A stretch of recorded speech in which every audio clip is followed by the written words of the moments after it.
بسم اللہ الرحمن الرحیم الحمد للہ الملک الحق المبین المتصاغر لعظمتہ جبابرۃ الطاغین المتخاضع لکبریائہ عطاة المتمردین المعترف بربوبیتہ سائر الخلق اجمعین والصلاة والسلام والتحیۃ والاکرام علی اشرف النبیین وخاتم المرسلین سیدنا و مولانا ابی القاسم محمد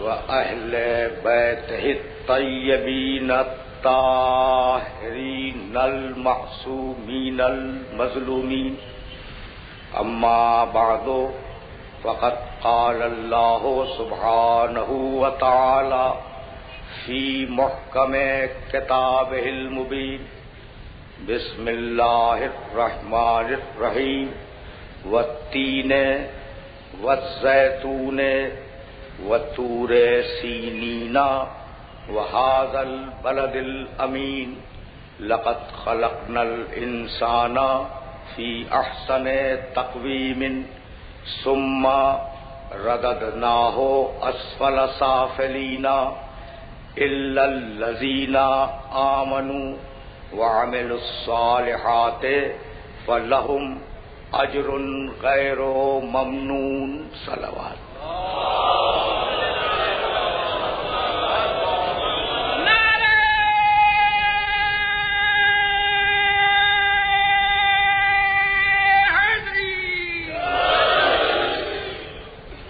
عزیزان محترم، یہ سورہ مبارکہ جس کی تلاوت کا شرف مسلسل حاصل کر رہا ہوں، یہ اس بات کا ادعا کرتا ہے کہ پوری کائنات اسفل سافلین میں ہے، اور فقط وہ اسفل سافلین سے محفوظ رہیں گے جو ایمان لائے اور جنہوں نے عمل صالح کیا۔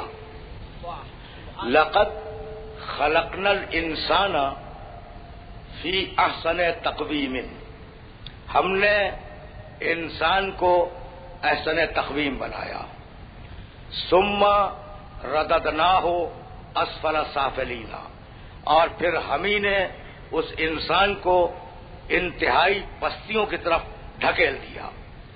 الا الذین آمنوا وعملوا الصالحات، پستیوں سے انہیں بچائیں گے جو ایمان لائیں اور عمل صالح کریں۔ فلہم اجر غیر ممنون، ایسا انسان جو ایمان بھی لائے اور عمل صالح بھی کرے، ہم وعدہ کرتے ہیں کہ اس کے اجر کو دائمی قرار دیں گے، غیر منقطع قرار دیں گے، مسلسل قرار دیں گے۔ تو فلاح و کامیابی کی ضمانت پروردگار عالم نے فقط ایمان اور عمل صالح پہ رکھی۔ کیا میرے سننے والوں کے ذہن میں وہ آیہ مبارکہ نہیں ہے؟ من عمل صالحا من ذکر او انثی وہو مؤمن فلنحیینہ حیاتا طیبۃ ولنجزینہم اجرہم باحسن ما کانوا یعملون، سورہ نحل کی آیت ہے۔ من عمل صالحا، جو بھی اچھا عمل کرے، من ذکر او انثی، وہ مرد ہو یا عورت ہو، وہو مومن، لیکن شرط یہ ہے کہ وہ مومن بھی ہو، فلنحیینہ حیاتا طیبۃ، تو ایسے مومن کو ہم مرنے نہیں دیں گے، پاکیزہ زندگی کے ساتھ زندہ رکھیں گے۔ سورہ 3 جنت کی ضمانت، ایمان عمل صالح۔ سورہ نحل جنت کی ضمانت، ایمان عمل صالح۔ اور اب وہ سورہ جو میرے ہر محترم سننے والے کے ذہن میں ہے، بسم اللہ الرحمن الرحیم، والعصر ان الانسان لفی خسر الا الذین آمنوا وعملوا الصالحات وتواصوا بالحق وتواصوا بالصبر. قسم ہے گزرتے ہوئے زمانے کی، قسم ہے ڈھلتی ہوئی عمر کی، اور قسم ہے زندگی کے ڈوبتے ہوئے سورج کی. ان الانسان لفی خسر، ایک ایک انسان اس دنیا کا خسارے میں ہے، ایک ایک انسان اس دنیا کا گھاٹے میں ہے. الا الذین آمنوا وعملوا الصالحات، گھاٹے سے اسے بچائیں گے جو ایمان لائے، عمل صالح کرے، حق کا اعلان کرے، صبر کا اعلان کرے.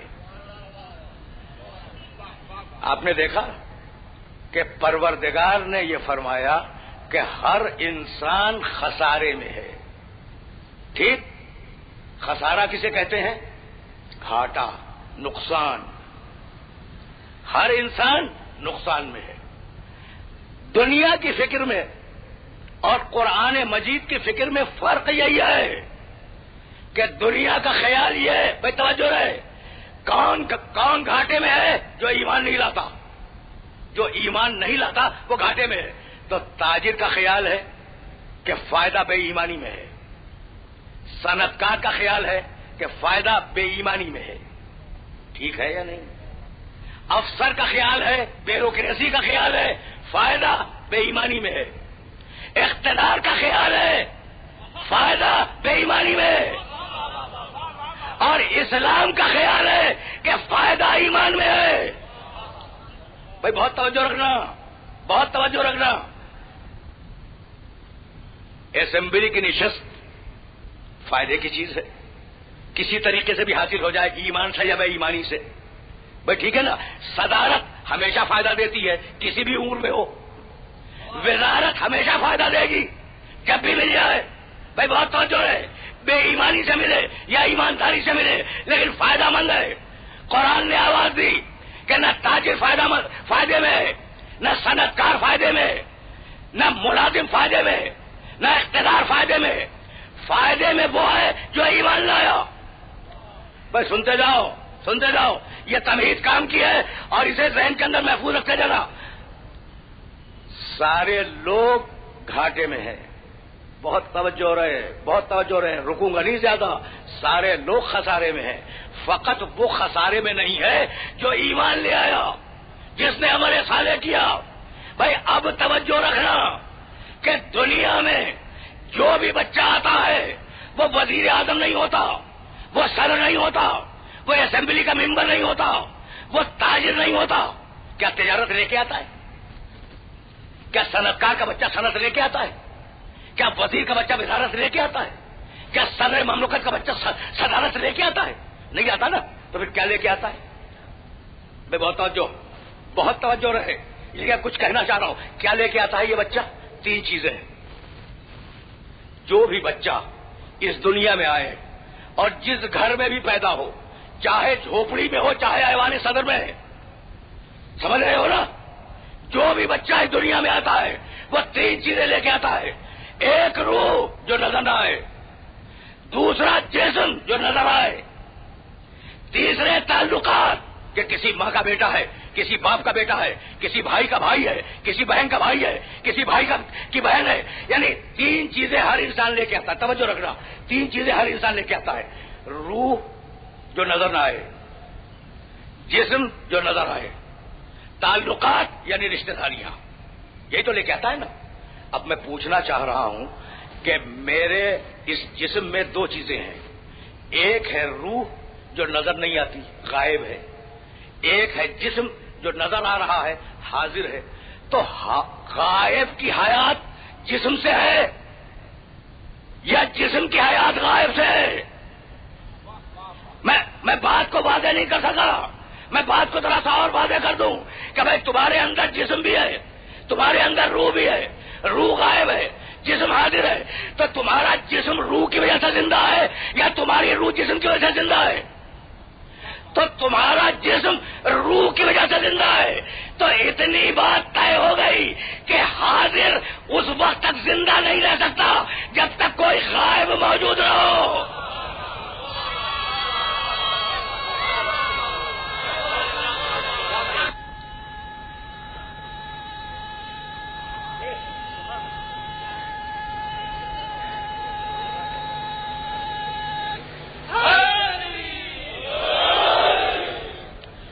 تو جو بھی بچہ دنیا میں آیا، بہت تیزی کے ساتھ آگے بڑھ رہا ہوں میں، جو بھی بچہ اس دنیا میں آیا وہ 3 چیزیں لے کے آیا: روح، جسم، تعلقات.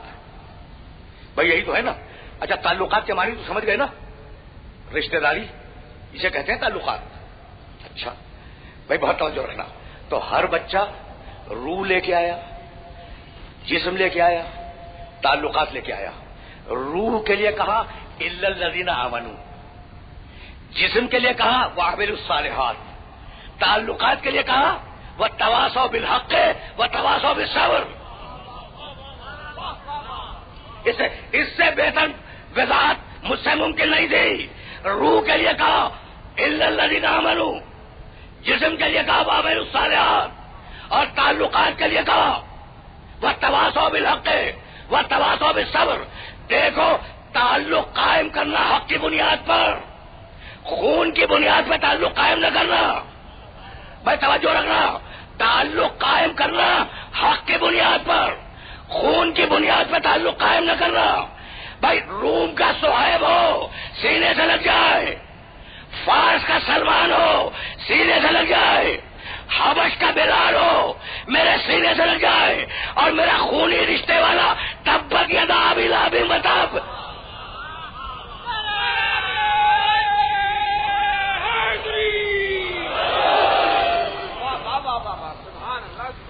تو اب بس اس مرحلے سے اپنے سننے والوں کو آگے لے جاؤں گا کہ بھائی ایمان لاؤ، عمل صالح کرو، تعلقات رکھو حق کی بنیاد پر، تعلقات رکھو صبر کی بنیاد پر. بس تمہید میں زیادہ وقت اپنے سننے والوں کا صرف نہیں کروں گا. ایمان لاؤ. یہ ایمان اتنی بڑی شے ہے کہ 1000 سے زیادہ مرتبہ پروردگار عالم نے لفظ ایمان کے مشتقات استعمال کیے قرآن میں، اور ایک پورا سورہ 23واں سورہ مومنون کے نام سے آج تک موجود ہے. ٹھیک ہے نا. تو ایمان بہت اہم سا ہے نا. یہ ایمان ہے کیا؟ کلو ما جاء بہ النبی. ایمان یہ ہے کہ جو نبی کہہ دے اسے مان لو. یعنی یہ ہے ایمان کی تعریف، یہ ہے ایمان کی تعریف کہ جو نبی کہہ دے. بھائی بہت نازک مرحلے پہ آ گیا ہوں میں. جو نبی کہہ دے اسے تسلیم کر لو. یہ ہے ایمان کی تعریف. نبی کہے اللہ ایک ہے، مان لو، یہ ایمان ہے. نبی کہے قرآن اللہ کی کتاب ہے، مان لو اس لیے کہ یہ ایمان ہے. نبی کہے فرشتے ہیں، نظر نہیں آتے مگر مانو. کروڑوں ہیں فرشتے، اربوں ہیں، تعداد معین نہیں ہے، اور کسی نے دیکھا بھی نہیں. یعنی عجیب کمال کی بات ہے کہ امت میں سے کسی نے دیکھا بھی نہیں فرشتوں کو. ٹھیک ہے نا. کروڑوں خربوں اربوں فرشتے ہیں، لیکن غیر مرئی فرشتے، نظر نہ آنے والے فرشتے نبی نے کہہ دیا کہ ہے تو مانو یہ ایمان ہے. تو خربوں فرشتے نظر نہ آئے، خربوں فرشتے نظر نہ آئے، اور نبی کہہ دے کہ ہے تو مانو، اور ایک ایمان نظر نہ آئے اور نبی کہے کہ ہے تو نہیں مانتے.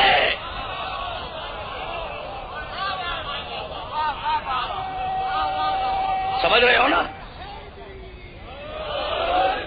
سمجھ رہے ہو نا؟ بہت آہستہ آہستہ میں اس مرحلے تک آ رہا ہوں.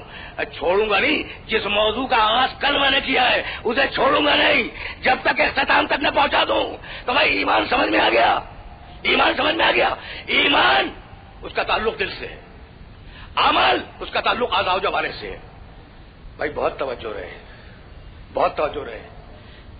اب یہ طے کرنا ہے کہ محبت آل محمد ایمان ہے یا عمل ہے. آپ کا کیا خیال ہے، محبت آل محمد واجب ہے یا نہیں؟ نہیں ہے۔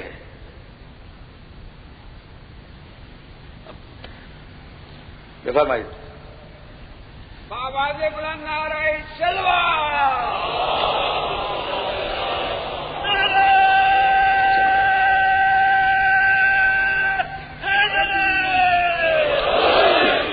اب ذرا سی گفتگو مولانا فیروز الدین رحمانی سے بھی ہو جائے۔ مولانا، محبت آل محمد واجب ہے یا نہیں؟ واجب سمجھتے ہیں مولانا، واجب سمجھتے ہیں؟ بھائی سنو، ایک بات سنو، دیکھو اب کام کی بات کی انہوں نے، اب کام کی بات کی۔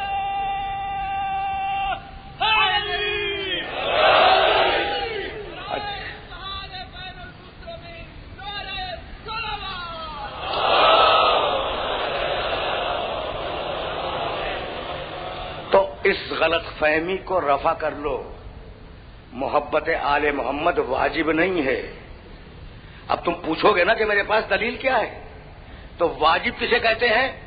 بھائی توجہ رکھنا کہ اگر کرو تو مرضی الہی کے مطابق، اگر نہ کرو سزا ملے گی۔ تو فرض کرو، دیکھو میں واجب سمجھا رہا ہوں، خدا نخواستہ کسی شخص نے نماز تو پڑھی، روزہ نہیں رکھا، تو کیا روزہ نہ رکھنے کی وجہ سے نماز ختم ہو جائے گی؟ نماز کا ثواب ختم ہو جائے گا؟ بھائی نہیں ختم ہوگا نا۔ بھائی یہی تو بتانا چاہ رہا ہوں، یہی تو اپنے سننے والوں کو بتانا چاہ رہا ہوں۔ بھائی کوئی شخص نماز بھی پڑھتا ہے، روزہ بھی رکھتا ہے، اس نے حج نہیں کیا، بھائی ایک واجب چھوڑ دیا، تو کیا اس واجب کے چھوڑنے کی وجہ سے نماز اور روزہ خراب ہو جائیں گے؟ نہیں ہوں گے نا۔ یعنی ایک واجب کا اثر دوسرے واجب پہ نہیں آتا۔ تو اگر محبت آل محمد واجب ہوتی تو یار کہہ کے گزر جاتے کہ بھائی سارے واجب کر لیے، ایک واجب نہ کیا تو کیا فرق پڑتا ہے؟ اس لیے اللہ نے محبت آل محمد کو واجب نہیں بنایا، آئین ایمان بنایا۔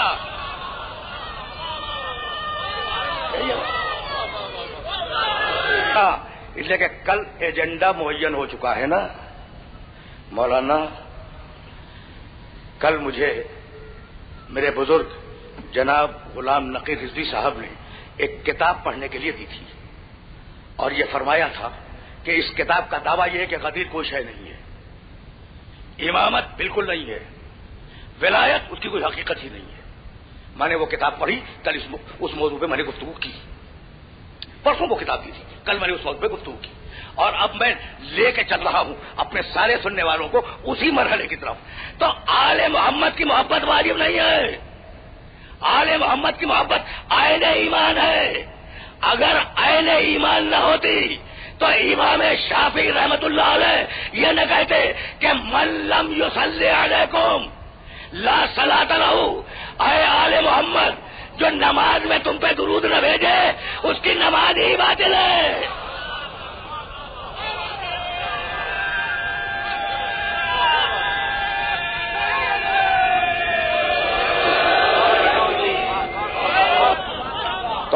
تو اب آہستہ آہستہ ہم چلیں اس مرکز کی طرف، جس مرکز کی طرف آج بات کو روک لینا ہے۔ بھائی آرام سے سنتے جانا، آرام سے سنتے جانا، اس لیے کہ اب میں آ گیا اس مرحلے پر، توحید تمام ہوئی، آ گیا اس مرحلے پر ایمان اور ہمارے سارے کون بتلائے؟ تو 3 عہدے بنائے اللہ نے۔ بھائی کون بتلائے ایمان کیا ہے؟ کون بتائے عمل سارے کیا ہے؟ اللہ نے 3 عہدے بنائے۔ پہلا عہدہ نبوت، دوسرا عہدہ رسالت، تیسرا عہدہ امامت۔ اور عجیب بات یہ ہے کہ قرآن مجید سے ثابت ہے نبوت شروع ہوئی آدم علیہ السلام سے، رسالت شروع ہوئی نوح علیہ السلام سے، اور امامت شروع ہوئی ابراہیم علیہ السلام سے۔ دیکھو ابھی بہت دور لے جاؤں گا، ذرا امامت سمجھ میں تو آ جائے نا، ذرا امامت سمجھ میں آ جائے تو لطف گفتگو اس وقت ہے۔ تو نبوت کا آغاز آدم سے، رسالت کا آغاز نوح علیہ السلام سے، امامت کا آغاز ابراہیم علیہ السلام سے۔ سورہ بقرہ کی آیت ہے نا، پہلے ہی پارے میں، اذ ابتلی ابراہیم ربہ بکلمات فاتمہن قال انی جاعلک للناس اماما قال ومن ذریتی قال لا ینال عہد الظالمین. بار بار آپ نے یہ آیت سنی ہوگی، لیکن آج ذرا مجھ سے بھی سنتے جائیں. اذ ابتلا ابراہیم ربہ بکلمات، کچھ باتوں میں اللہ نے ابراہیم کا امتحان لیا. فاتمہن، ابراہیم اس امتحان میں 100% کامیاب ہوئے. قال انی جاعلک للناس اماما، اللہ نے کہا کہ ابراہیم تم امتحان میں کامیاب ہو گئے، ہم تمہیں امام بناتے ہیں. تو امامت امتحان پہ ملتی ہے، اجماع پہ نہیں ملا کرتی. سمجھ رہے ہو نا بات سمجھ رہے ہو نا. اذ ابتلا، بھائی آرام سے سننا. اذ ابتلا ابراہیم ربہ بکلمات فاتمہن، ابراہیم نے 100% کامیابی حاصل کی. قال انی جاعلک للناس اماما، ابراہیم میں تمہیں پوری انسانیت کا امام بنا رہا ہوں. قال ومن ذریتی، اتنے خوش ہوئے ابراہیم امام بننے سے، کہنے لگے پروردگار یہ میری ذریت میں بھی جائے گی. جب نبوت دی تھی تو اس وقت نہیں پوچھا کہ ذریت میں جائے گی یا نہیں. جب رسول بنایا تھا تو اس وقت نہیں کہا کہ پروردگار یہ میری ذریت میں جائے گی یا نہیں. بھائی توجہ رکھنا. تو امامت مانگی ذریت کے لیے، نبوت نہیں مانگی ذریت کے لیے. اگرچہ ملی لیکن ابراہیم نے نہیں مانگی. ابراہیم جان رہے تھے کہ نبوت ختم ہونے والا ہوتا ہے، اپنی اولاد کے لیے ختم ہونے والا عہدہ کیوں مانگوں، ایسا عہدہ کیوں نہ مانگوں جس کے ڈانڈے قیامت سے جا کے مل جائے.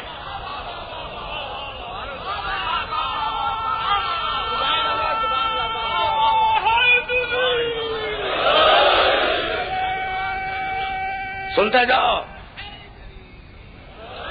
سنتے جاؤ، آرام سے سنتے جاؤ، اس لیے کہ کسی مرحلے تک اپنے سننے والوں کو لے جانا ہے.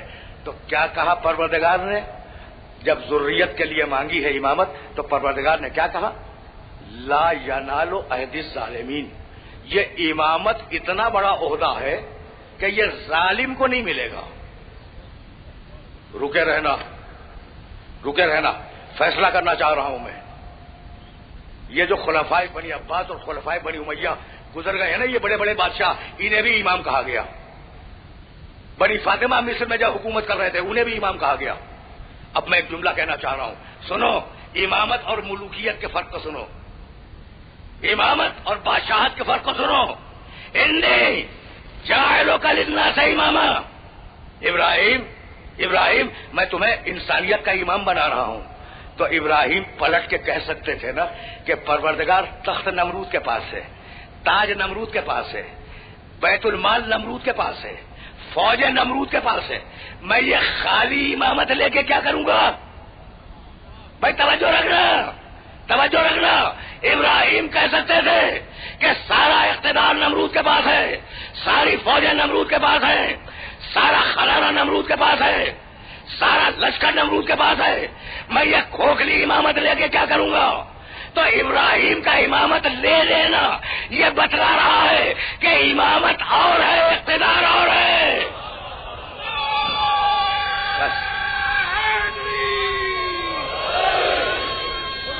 امامت تمہیں دے رہے ہیں، سنتے جانا، آرام سے سنتے جانا. اس لیے کہ کسی مرحلے تک سننے والوں کو لے کے جاؤں گا. ابراہیم یہ امامت ہم تمہیں دے رہے ہیں، اور تمہاری ذریت میں جو ظالم ہوں گے انہیں امامت نہیں ملے گی. تو طے ہو گیا نا کہ ظالم کو امامت نہیں ملتی. طے ہو گیا نا کہ ظالم کو امامت نہیں ملتی. اچھا اب ایک تو تمہارا ظالم ہے، قاتل، خونی، شرابی، تم ظالم کہتے ہو نا اسے. ایک ہے قرآن کا ظالم. ظلم کے معنی معلوم ہے؟ ظلم کے معنی وضع الشیء فی غیر محلہ، چیز کو اپنی جگہ سے ہٹا دینا ظلم ہے. یعنی صحیح جگہ پر غلط آدمی بٹھا دینا اور غلط جگہ پہ صحیح آدمی بٹھا دینا. پہنچ رہے ہو نا؟ اچھا، تو یہ ہے ظلم. اب میں اس کی ایک اور مثال دے دوں. ٹوپی ہے سر پہ پہننے کے لیے، جوتا ہے پاؤں میں پہننے کے لیے، اگر کوئی اسے الٹ دے تو اس کا نام ہے ظلم. اب قرآن کی اصطلاح سمجھ میں آ گئی؟ قرآن کی اصطلاح سمجھ میں آ گئی؟ اب سننا، ابراہیم کے امامت کے ملنے کے بعد یہ فیصلہ حتمی ہو گیا کہ ظالم کو امامت نہیں ملے گی. سنو، قرآن سے عرض کر رہا ہوں، اور اگر یہ بات پہنچ گئی تو میری آج کی محنت سوارت ہو گئی. قرآن نے آواز دی، لا تقربا هذه الشجرہ فتکونا من الظالمین. دیکھو آدم، دیکھو حوا، اس درخت کے قریب نہ جانا ورنہ تم دونوں ظالم ہو جاؤ گے. میں نہیں کہہ رہا ہوں، میری کیا مجال کا میں یہ جملہ کہوں، میں نے تو قرآن کی آیت کا ترجمہ کیا. اور اب گئے یا نہیں گئے، زمین پہ اتارے گئے. اور جب زمین پہ اتارے گئے تو آدم علیہ السلام نے کہا ربنا ظلمنا انفسنا وَإِن لَّمْ تَغْفِرْ لَنَا وَتَرْحَمْنَا لَنَكُونَنَّ مِنَ الْخَاسِرِينَ. پروردگار، ہم سے ظلم تو ہو گیا، اب اگر تو ہماری توبہ کو قبول نہ کرے تو ہم خسارہ اٹھانے والوں میں ہو جائیں گے. تو ظلم کے وہ معنی نہ لینا، ظلم کے معنی ترک اولا، یعنی بہتر کا ترک، لغزش. پروردگار ظلم تو ہو گیا، تو آدم نے خود اعتراف کیا کہ مجھ سے ظلم ہو گیا. توجہ ہے نا؟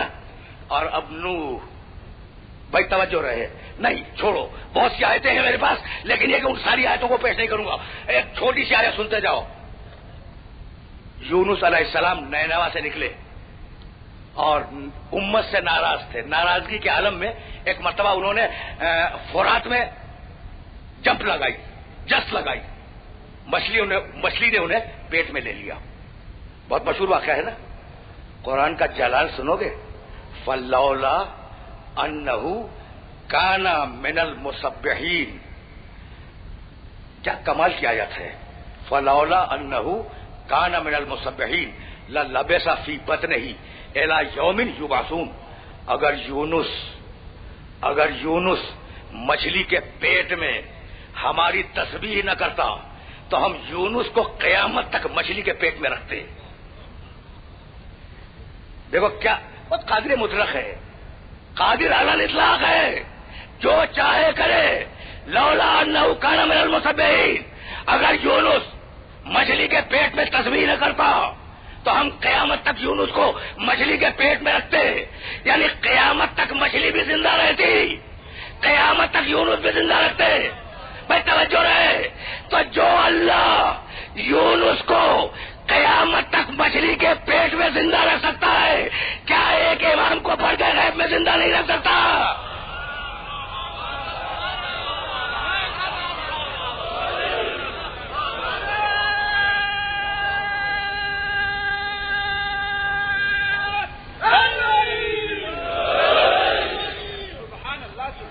پہنچ رہی ہیں باتیں پہنچ رہی ہیں میرے محترم سننے والوں تک. آرام آرام سے سنتے جاؤ، اس لیے کہ کسی مرحلے تک اس بات کو لے جانا ہے، کسی مرحلے تک اس بات کو لے جانا ہے. تو کیا کہا اللہ نے؟ لولا انہ کان من المسبحین، اگر یونس مچھلی کے پیٹ میں تسبیح نہ کرتا تو ہم اسے قیامت تک مچھلی کے پیٹ میں رکھتے. کیا تسبیح کی تھی یونس نے؟ یونس کی تسبیح کیا ہے؟ لا الہ. یاد آئی میرے سننے والوں؟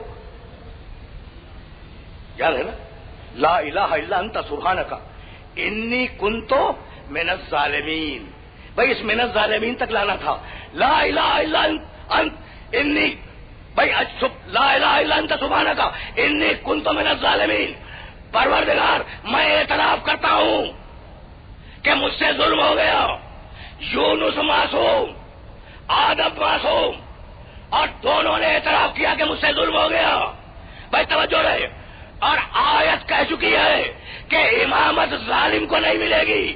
تو جو امامت معصوم انبیاء کو نہ ملے وہ عرب کے بدوؤں کو کہاں سے مل جائے گی؟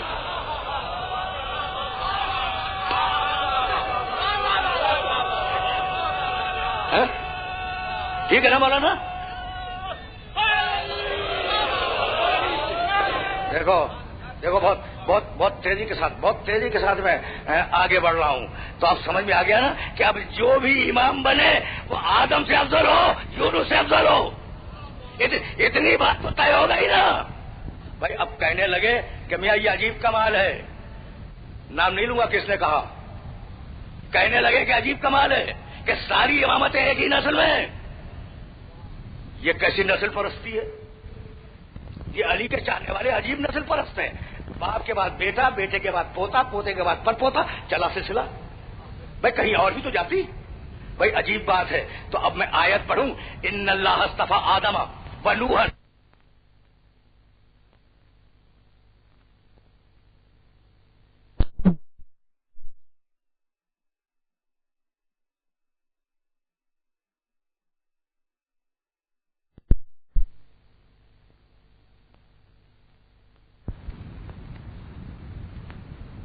بھائی کہیں اور بھی تو جاتی، بھائی عجیب بات ہے۔ تو اب میں آیت پڑھوں، ان اللہ اصطفیٰ آدم و نوحا و آل ابراہیم و آل عمران علی العالمین۔ اللہ نے آل ابراہیم کو چن لیا۔ اعتراض کرو کہ یہ نسل پرستی کیوں کر رہا ہے؟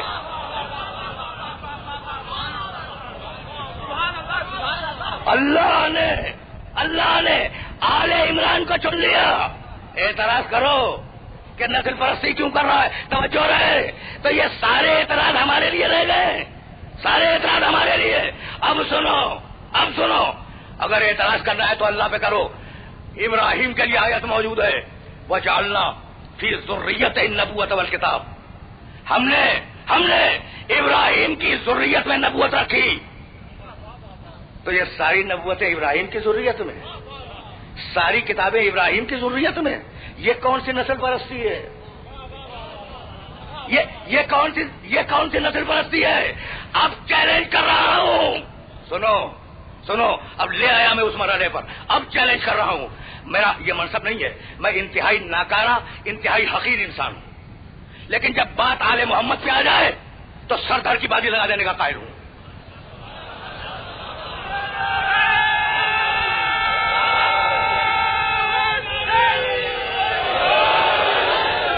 سنو گے؟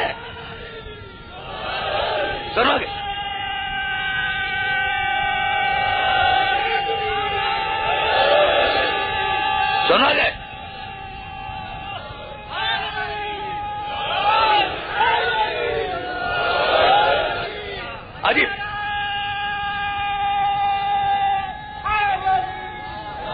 سننا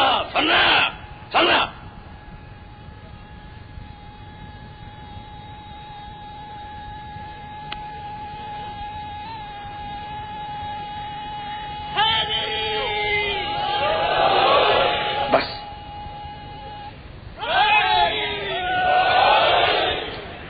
اگر یہ پھیپھڑا مجھے مل جاتا تو میں خدا کی قسم آپ کی اس سے بہتر خدمت کرتا ہوں۔ ٹھیک ہے نا؟ ٹھیک ہے؟ نہیں عجیب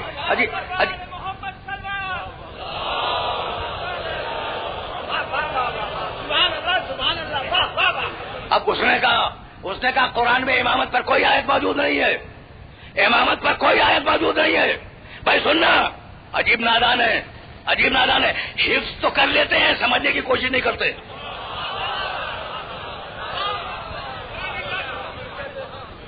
یاد کر لیتے ہیں، حافظ قرآن تو ہیں، سمجھنے کی کوشش نہیں کرتے۔ جعلنا فی ذریتہ النبوۃ والکتاب۔ اب چیلنج کر رہا ہوں، آیت پیش کروں گا، دلیل دوں گا، قیامت تک کے لیے چیلنج کر رہا ہوں کہ اب جواب لاؤ، سنو، پوری بات سن لو۔ جعلنا فی ذریتہ النبوۃ والکتاب، ہم نے ابراہیم کی ذریت میں نبوت رکھی۔ تو اب نبوت کہاں ہے؟ ابراہیم کی ذریت میں۔ اور اذ ابتلی ابراہیم ربہ بکلمات فتمہن قال انی جاعلک للناس اماما قال ومن ذریتی، امامت بھی ابراہیم کی ذریت میں۔ تو اب دونوں عہدے ابراہیم کی ذریت میں ہے نا بھائی؟ توجہ رہے، دونوں عہدے ابراہیم کی نسل میں ہے۔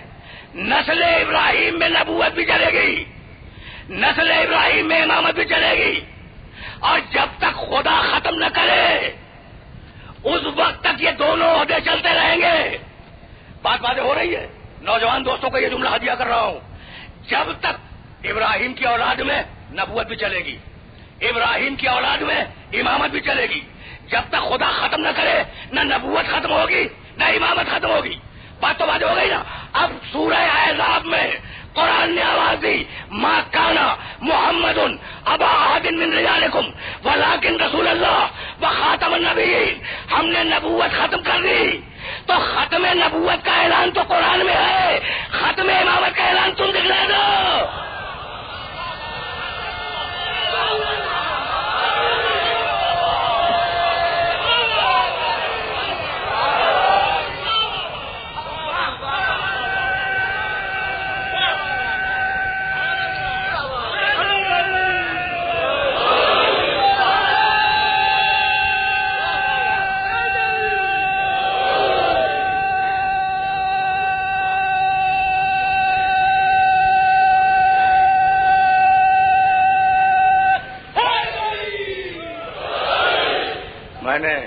میں نے اپنے سننے والوں کو بڑی رحمت دی، ختم نبوت کا اعلان تو قرآن میں ہے، ختم امامت کا اعلان تم دکھلا دو، اور اگر نہ دکھلا سکو تو اس دہلیز پہ سجدہ کر لو۔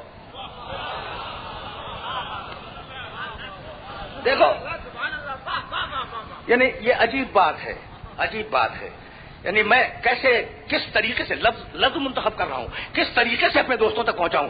ہاں ٹھیک ہے، یہ 12 امام یہ بڑے پاکیزہ تھے، بڑے اچھے تھے، اپنے زمانے کے بڑے اچھے لوگ تھے، بڑے عالم تھے، بڑے زاہد تھے، بڑے متقی تھے، ٹھیک ہے نا؟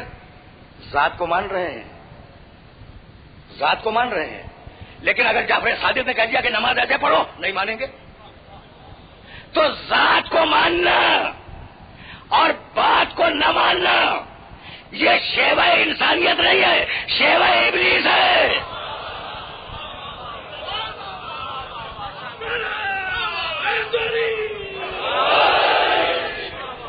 پہنچ گئی نا بات؟ پہنچ گئی بات میرے محترم سننے والوں تک؟ تو اب اسے نبوت کہو یا ولایت؟ متصل ہو گیا میں کل کی تقریر سے۔ اب اسے نبوت کہو یا ولایت، قرآن میں تو ہے، ثابت ہو گئی نا کہ جس دن ختم امامت کی آیت دکھلا دو گے اس دن میں بھی انکار کر دوں گا کہ امام نہیں ہوتے، اور جب تک نہیں دکھلاؤ گے امام رہیں گے، جب تک نہیں دکھلاؤ گے نا تو امامت تو ثابت رہے گی۔ بھائی اب میں نبوت سے ولایت کی طرف جا رہا ہوں۔ اب جہاں تک ولایت کا سوال ہے تو آیت تو موجود ہے، انما، سب کو یاد ہے، کل بھی میں کوٹ کر رہا تھا اور کل میں نے کچھ گفتگو کی ہے، انما ولیکم اللہ ورسولہ والذین آمنوا الذین یقیمون الصلاۃ ویؤتون الزکاۃ وہم راکعون۔ بڑا عجیب مرحلہ ہے، بڑا عجیب مرحلہ ہے۔ کتنے ولی؟ 3۔ انما ولیکم اللہ، تمہارا ولی اللہ، ورسولہ، تمہارا ولی رسول، 2۔ تمہارا ولی وہ جو نماز کی حالت میں رکوع میں زکات دے، 3۔ چوتھے ولی کا تو تذکرہ نہیں ہے نا، چوتھے ولی کا کہیں تذکرہ نہیں ہے۔ دیکھ لینا پورے قرآن کو، انما کے حسد کے ساتھ اور انما کے فورس کے ساتھ پروردگار نے کہا کہ ولی فقط اور فقط 3 ہیں، فقط 3 ہیں، اللہ، رسول، زکات دینے والا۔ تو یہ ہر گلی میں ولی کہاں سے آ گئے؟ یہ ہر گلی میں اور ہر کوچے میں یہ ولی کہاں سے آ گئے؟ تو بتاؤں تو ولایت کی بھی 2 قسمیں ہیں، جیسے میں نے کلر کیا تھا، امامت کی 2 قسمیں ہیں، اچھے امام، برے امام۔ تو ولایت کی بھی 2 قسمیں ہیں، اللہ ہے لقد ارسلنا الى امم من قبلک فزین لهم الشیطان اعمالهم فهو ولیهم اليوم۔ وہ لوگ جو اپنے اعمال پہ کرتے ہیں، شیطان آج بھی ان کا ولی ہے۔ نہیں، میں بات کو واضح کروں گا۔ دیکھا بھائی، بڑا پڑھا لکھا مجمع میرے سامنے بیٹھا ہوا ہے، فَهُوَ وَلِيُّهُمْ الْيَوْمَ، شیطان الیوم آج کے دن تک ولی ہے، تو برا ولی الیوم ہو اور اچھا ولی الیوم نہ ہو۔ الیوم اکملت لکم دینکم، الیوم اکملت لکم دینکم واتممت علیکم نعمتی۔ الیوم آج کے دن میں نے تمہارے دین کو کامل کیا۔ بڑی باتیں ہیں، خدا کی قسم بڑی باتیں ہیں۔ آج کے دن دیکھو، یہ الیوم ڈیسائسو ہے، فیصلہ کن ہے۔ الیوم آج کے دن میں نے تمہارے دین کو کامل کیا۔ پوچھ رہا ہوں اس بھرے ہوئے مجمع سے، کل تک کامل تھا؟ نہیں تھا نا؟ اگر کل بھی کامل ہوتا تو اللہ یہ کیوں کہتا کہ آج میں نے کامل کیا؟ مولانا بات صحیح ہے یا نہیں؟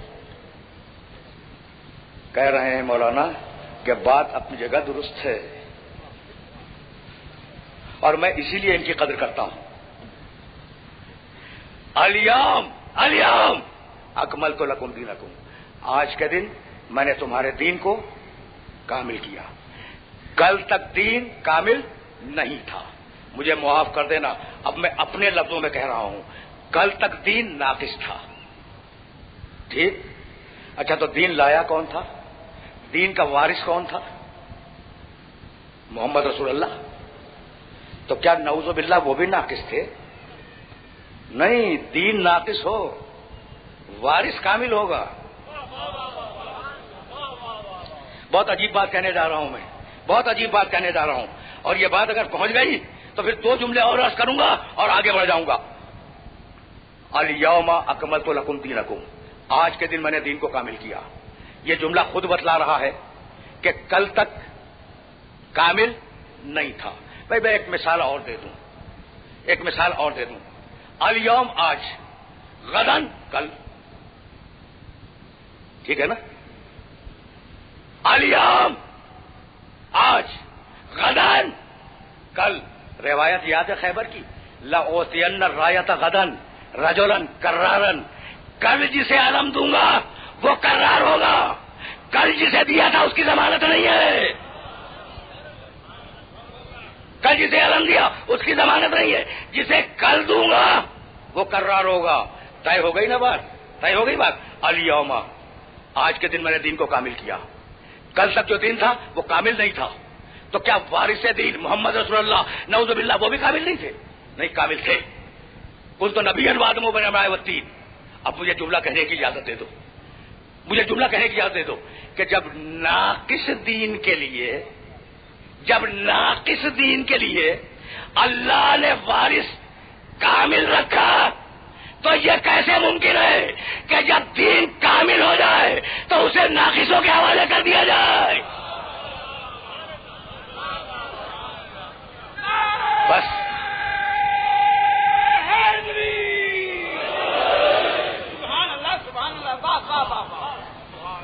عجیب مراحل ہیں، عجیب مراحل ہیں، جہاں میں سننے والوں کو لے کے آ گیا ہوں۔ اور الیوم بھائی میں بہت توجہ رہے، اس لیے کہ میں اب اس سے آگے نہیں جاؤں گا، لیکن چند جملے اپنے سننے والوں کی خدمت میں حاضر کر رہا ہوں۔ بھائی الیوم، الیوم ولایت سے اسے جوڑ رہا ہوں، اکملت لکم دینکم، آج کے دن میں نے دین کو کامل کر دیا۔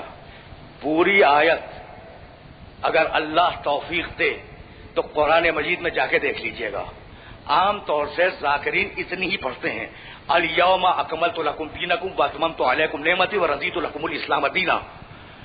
پوری آیت نہیں پڑھتے، اسی آیت میں، پوری آیت میں بھی اس وقت نہیں پڑھوں گا، بہت طویل آیت ہے، اسی آیت میں ایک الیوم اور ہے، اسی آیت میں۔ سمجھ رہے ہو نا آیت کب کی ہے؟ معلوم ہے نا کہ آیت کس پر نازل ہوئی؟ الیوم یئس الذین کفروا، آج کے دن 2 کام ہوئے ہیں، دین کامل ہوا ہے، کافر مایوس ہوا ہے۔ دین کامل ہوا ہے، کافر مایوس ہوا ہے۔ اب عجیب کمال کی بات ہے کہ رسول شب ہجرت نکل گئے، کافر مایوس نہیں ہوا۔ بدر میں شکست کھا گیا، کافر مایوس نہیں ہوا۔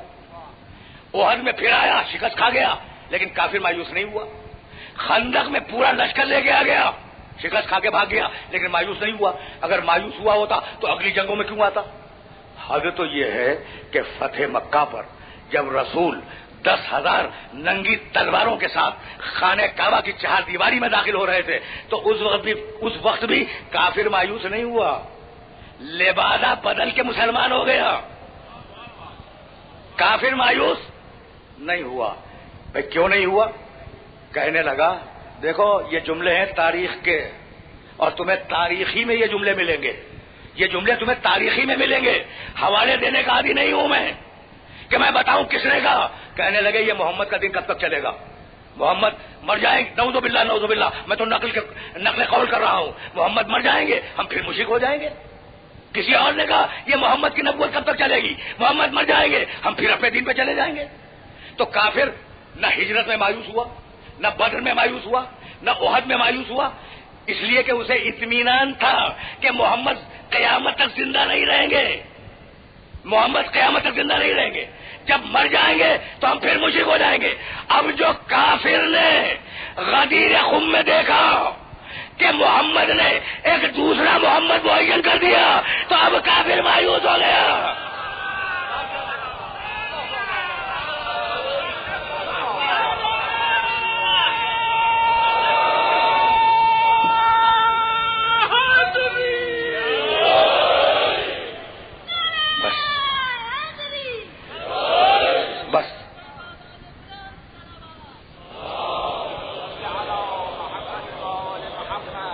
میرے دوستو، میرے عزیزو، اب اس سے زیادہ زحمت سماعت نہیں دوں گا. ولی تین، ولی کل تین، اللہ، رسول، رکوع میں زکات دینے والا. کہنے لگے کہ ہاں یہ آیت رکوع میں زکات دینے والا یہ علی ہی سے متعلق ہے، لیکن ولی کے ایک معنی دوست کے بھی تو ہیں. تو اب ترجمہ تم خود کر لو. تمہارے دوست تین ہیں، اللہ، اس کا رسول، زکات دینے والا. بات واضح ہو رہی ہے. تو ولی کے معنی دوست لکھا ہے کتاب میں کہ آیت تو آئی تھی لیکن اس کا یہ مطلب نہیں تھا کہ ولی کے معنی حاکم، ولی کے معنی اولا بالتصرف، نہیں، ایسا نہیں ہے. ولی کے معنی دوست. تو جس معنی میں خدا دوست ہوگا اسی معنی میں رسول دوست ہوگا، اسی معنی میں علی دوست ہوں گے. بھائی ٹھیک ہے نا، لیکن اب ایک جملہ مجھ سے بھی سنتے جاؤ. بھائی ولی کے معنی اگر دوست کے ہیں، بھائی سننا، اب زیادہ زحمت نہیں دوں گا. ولی کے معنی اگر دوست کے ہیں تو میں نے اکثر نکاحوں میں یہ سنا ہے کہ لڑکی کے ولی سے اجازت لے لو.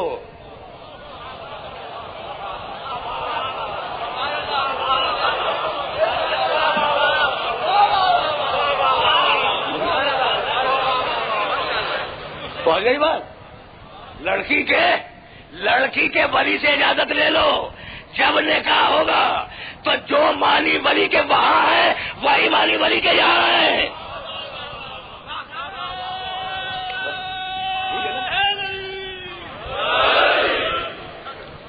مولانا میرے دوست محظوظ ہو رہے ہیں میرے جملے پر. بھائی میں تو ایک استدلال پیش کر رہا ہوں اور گفتگو کو تمام کرنا چاہ رہا ہوں. حضرت شاہ عبد القادر جیلانی رحمت اللہ علیہ نے اپنی کتاب میں یہ لکھا ہے اور ٹھیک لکھا ہے کہ میرے دونوں پاؤں ساری دنیا کے ولیوں کے کندھوں پر ہیں. ٹھیک لکھا ہے. اسے کہ جیسے ولی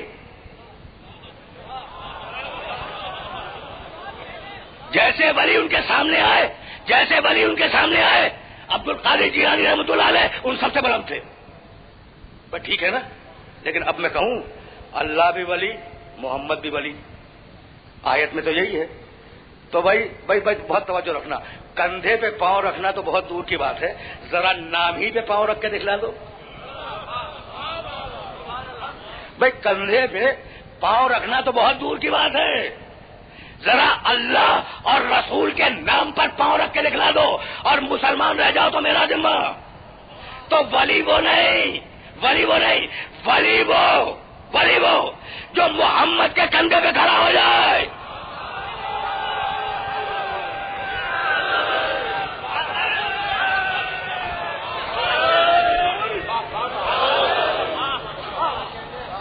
ٹھیک ہے نا؟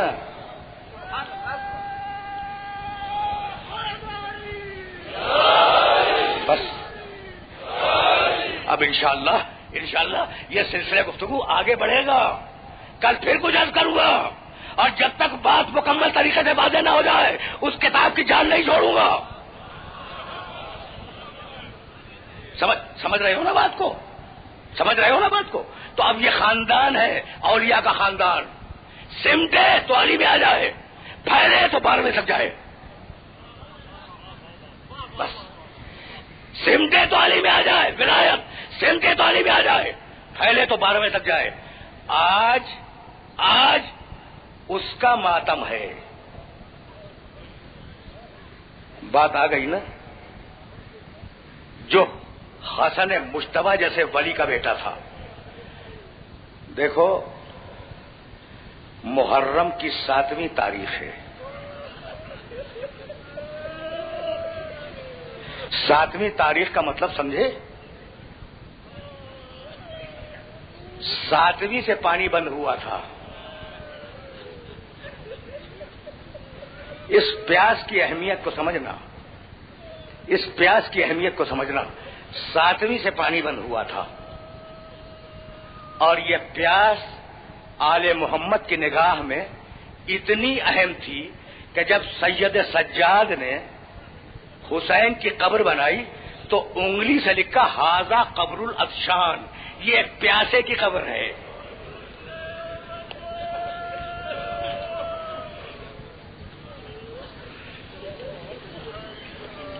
بھائی سن رہے ہو نا؟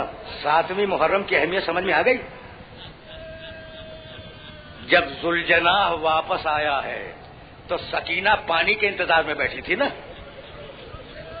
زین ڈھلا ہوا، باغیں کٹی ہوئی، ذوالجناح آیا، سکینہ کے سامنے سر کو ڈال دیا ذوالجناح نے. جانتے ہو بچی نے کیا پوچھا ذوالجناح سے؟ ذوالجناح کے گلے میں باہیں ڈال دی اور کہا ذوالجناح بس اتنا بتلا دے، قتل ابی عطشانا ام سقیا، قتل کے وقت میرے بابا کو پانی بھی ملا تھا یا نہیں؟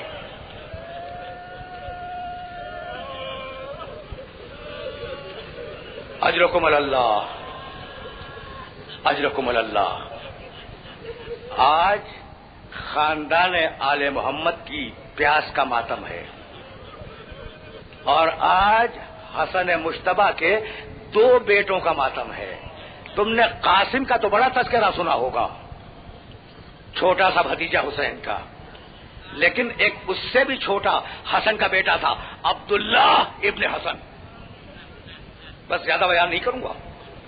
عبداللہ ابن حسن 10 سال کی عمر ہے. جب حسن مجتبی اس دنیا سے گئے تھے تو اس کی عمر چند مہینے تھی.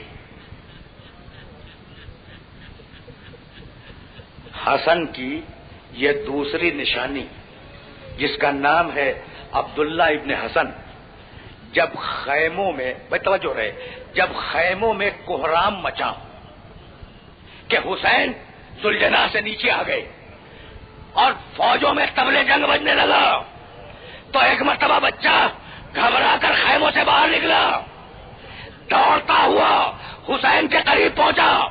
یہ وہ وقت تھا جب حسین سجدے میں تھے اور غشی کی کیفیت تھی.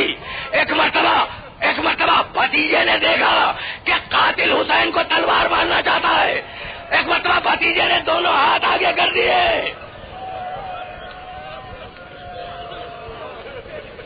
بس آخری جملہ سنو اور مجھے اجازت دے دو.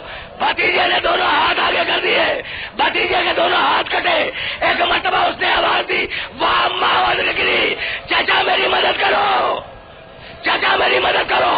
حسین غش سے جاگے، ایک مرتبہ بچے کو اپنی گود میں لے لیا.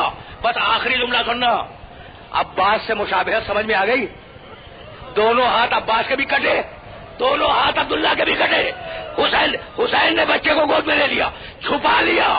قاتل چاہتا ہے کہ بچے کو قتل کرے، لیکن وہ بچہ حسین کی گود میں چھپا ہوا ہے. ایک مرتبہ پسر سعد نے ہرملا سے کہا کہ بچہ تلوار سے شہید قتل نہیں ہوگا.